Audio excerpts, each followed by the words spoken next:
ಯಲದಳ್ಳಿಯ ಅಡಿಗೆ ಕಾಂಟ್ರಾಕ್ಟರ್ ಸ್ವಾಮಿ ಅಣ್ಣನವರು ಇಂದು ಶ್ರೀ ತಾಯಿ ಆದಿಶಕ್ತಿ ಉರ್ಚಿಲಮ್ಮನವರಿಗೆ ವಿಶೇಷ ಪೂಜಾ ಸೇವೆಯನ್ನು ಸಲ್ಲಿಸಿ ತಾಯಿಯವರನ್ನು ಆರಾಧಿಸಿದರು. ಇವರಿಗೆ ಅನಂತ ಧನ್ಯವಾದಗಳು ಹಾಗೂ ಅನೇಕ ಭಕ್ತಾದಿಗಳು ತಾಯಿಯವರ ಸೇವೆಯನ್ನು ಮಾಡುತ್ತಾ ಶ್ರೀ ತಾಯಿ ಕಿಕ್ಕೇರಮ್ಮ ಹಾಗೂ ಆದಿಶಕ್ತಿ ಉರ್ಚಿಲಮ್ಮನವರ ದಿವ್ಯ ಕೃಪಾಶೀರ್ವಾದವನ್ನು ಪಡೆದರು.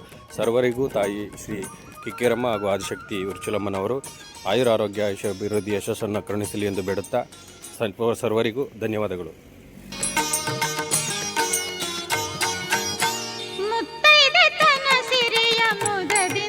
ಕರುಣಿಸು ಮಾತೆ ಮೂಕಾಂಬಿಕೆ,